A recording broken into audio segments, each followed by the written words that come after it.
الحمدللہ رب العالمین والعاقبۃ للمتقین والصلاۃ والسلام علی سید الانبیاء والمرسلین وعلی آلہ واصحابہ اجمعین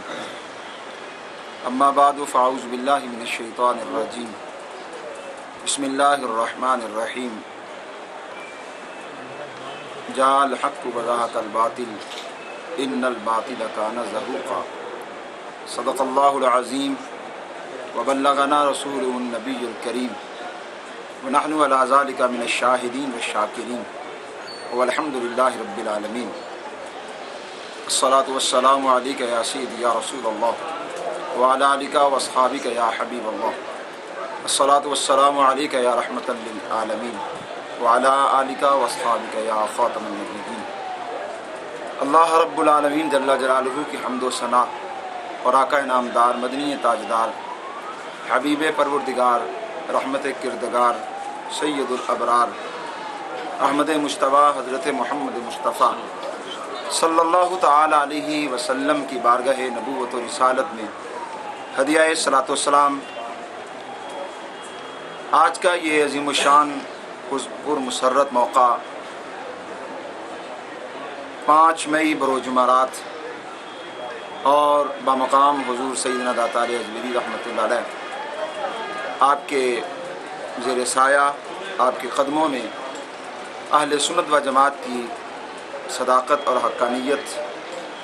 روز روشن کی طرح واضح ہوئی۔ مسلک اہل سنت و جماعت یہ ہرگز کسی کی ذاتی تشریحات کا نام نہیں ہے۔ ہمارے اکابرین نے مسلک اہل سنت و جماعت کے اصول، قواعد اور ضوابط ان کو بہت پہلے ترتیب دے دیا ہے اور ان کی وضاحت فرما دی ہے۔ ہر وہ شخص جو اہل سنت و جماعت کے ان طے شدہ عقائد کے مخالف ہے، کسے باشد کوئی بھی ہو، خواہ کوئی اپنے آپ کو مفکر اسلام کہلوانے والا ہو، شیخ الاسلام کہلوانے والا ہو، مجدد ملت بنتا پھرے ہو، تمام کے ان دعاوی کا اعتبار اس وقت ہوگا جب اس کے عقائد و نظریات اہل سنت و جماعت کے طے شدہ اصول کے مطابق ہوں گے۔ جو آدمی نے اصول سے اعتزال کرے گا اور کنارہ کشی اختیار کرے گا وہ آدمی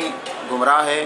اس کا اہل سنت و جماعت سے کوئی تعلق نہیں ہے۔ اور نبی پاک صلی اللہ تعالی علیہ وسلم نے ارشاد فرمایا کہ حق جماعت، ناجی جماعت، جنت میں جانے والی جماعت ایک ہی ہے، ہم اہل سنت والجماعہ، جس کا نام اہل سنت و جماعت ہے۔ موجودہ دور کے اندر جہاں نت نئے فتنے اور فرقے پیدا ہو رہے ہیں، وہاں پر بعض لوگ سنیت کا روپ دھار کر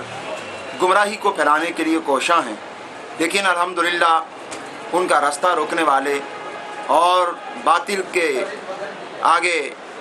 جو ہے نا حد بندی کرنے والے اور ان کی بات کا ہر محاذ پہ جواب دینے والے بھی الحمدللہ موجود ہیں۔ اور آج اسی بات کا بالکل ہر مسلمان سنی نے اپنی آنکھوں سے مشاہدہ کیا کہ عبد القادر نامی شخص جو کہ سید اور جیلانی کہلواتا بھی ہے، اس شخص نے اہل سنت و جماعت کا اتفاقی عقیدہ حق 4 یار یعنی خلفائے اربعہ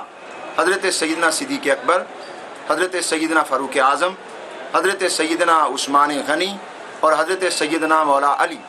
رضی اللہ تعالی عنہم، ان کی خلافت کی ترتیب اور ان کی افضلیت اور پھر آگے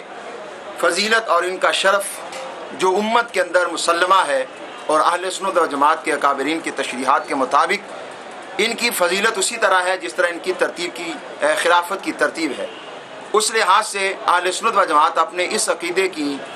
ترجمانی کرتے ہوئے نعرہ تحقیق حق 4 یار لگاتے ہیں، جس کا یہی مقصد ہے کہ تمام صحابہ کرام برحق ہیں، ان کی عدالت میں، ثقافت میں، حقانیت میں اور ان کے برحق ہونے میں کسی قسم کا کوئی شک و شبہ نہیں ہے۔ لیکن جس طرح صحابہ کرام کے اندر مراتب ہیں، درجات ہیں اور ان کے اندر ایک ترتیب ہے فضیلت کے لحاظ سے، تو اس اعتبار سے شیخین کو تمام صحابہ کرام پر افضلیت حاصل ہے، یعنی حضرت سیدنا صدیق اکبر اور حضرت سیدنا فاروق اعظم رضی اللہ تعالیٰ عنہما، اور اس کے بعد جو ہے نا حضرت عثمان غنی اور حضرت مولا علی، ان کی خلافت ہے اور ان کی فضیلت ہے۔ اس لحاظ سے اس عقیدے کا جب اظہار کیا جاتا ہے اور یہ پوری ایک سنیت جو ہماری اور اس مسلک جو ہے اس کی ترجمانی ہے، لیکن بعض لوگ جو ہے نا جی عبد القادر جیلانی نامی اور اس طرح کے جو اپنے آپ کو سنی کہلاتے ہیں، ان لوگوں نے بلا وجہ ایک آڑ لے کر اس بات کی کہ معاذ اللہ کہ اگر یہ چاروں حق ہیں تو باقی کیا ہے، معاذ اللہ صحابہ کرام کیا وہ ناحق ہیں؟ حالانکہ اس سے ان کا ناحق ہونا ثابت نہیں ہوتا، وہ تو تمام اہل سنت کا اتفاق ہے اور یہ محدثین کا بھی طے شدہ کلیہ ہے، الصحابہ تو کلہم عدول، تمام صحابہ عادل ہیں، ثقہ ہیں اور برحق ہیں، لیکن یہ ہے کہ چونکہ ان کے حق ہونے کا اور نعرہ تحقیق حق 4 یار کے حوالے سے بات اس حوالے سے یہ ہے کہ ان کی خلافت برحق ہے اور ان کی ترتیب برحق ہے، لہذا اس کی مخالفت کرنا یہ اہل سنت و جماعت کے اس طے شدہ عقیدے کی مخالفت ہے اور مسلک اہل سنت و جماعت کی مخالفت ہے۔ اسی مخالفت کا اظہار کرتے ہوئے عبد القادر نامی شخص نے مولانا فاضل نوجوان حضرت علامہ مولانا محمد عابد جلالی صاحب کو جب چیلنج دیا اور انہوں نے ان کا چیلنج قبول کیا، تو آج تقریباً 1 سال سے زائد عرصہ ہو گیا، دوبارہ پھر ان کی باسی کڑی میں ابال آیا اور اس نے دوبارہ چیلنج جو ہے نا وہ مولانا صاحب کو کیا اور کہا کہ جناب آپ کا چیلنج اور جو ہے نا وہ ہمیں قبول ہے، لہذا آپ اس طرح کریں کہ اپنا تاریخ کا تعین کریں، مقام کا تعین کریں، ہمیں بتا دیں، جہاں آپ کہیں گے ہم وہاں آنے کے لیے تیار ہیں، مناظرہ کرنے کے لیے تیار ہیں۔ ایک طرف شخص کا یہ دعویٰ تھا کہ 84 ملکوں میں پھرا ہوں اور اس دعوے کے مقابلے میں میرے اپنے موقف کو رد کرنے کے لیے ایک شخص بھی میرے سامنے نہیں آیا۔ کجا یہ دعویٰ اور کجا یہ بات کہ اپنے ملک کے اندر، ملک پاکستان کے اندر جب چیلنج کیا گیا اس کی بات کو اور پھر اس کو للکارا گیا اور اس کے کہنے کے مطابق جب جگہ کا بھی تعین ہو گیا، تاریخ کا بھی تعین ہو گیا، اب اس کو چاہیے تھا کہ وہ موقع کو غنیمت جانتے ہوئے یہاں پر موجود ہوتا اور آ کے اپنی بات کو واضح طور پہ ثابت کر دیتا، لیکن 84 ملکوں میں پھرنے والا اپنے ملک میں نہیں آ سکا، بلکہ موجود تھا جب چیلنج اس کا قبول کیا گیا، ملک چھوڑ کے بھاگ گیا۔ دوست کہہ رہے تھے کہ وہ راہ فرار اختیار کر کے بھاگ گیا، میں کہتا ہوں بھاگنا تو تب تھا جب آتا، وہ تو آیا ہی نہیں ہے، وہ پہلے سے ملک چھوڑ کے چلا گیا تاکہ نہ میں اپنا جو ہے نا وہ ایسا چہرہ دکھاؤں کہ لوگ جو ہے نا وہ سمجھے کہ واقعی یہ چہرہ اس قسم کا ہی ہے کہ اس سے نفرت ہی کرنی چاہیے، جو کہ مسلک اہل سنت و جماعت کا مخالف ہے۔ تو الحمدللہ مولانا حضرت علامہ عابد جلالی صاحب نے غیرت ایمانی کا ثبوت دیا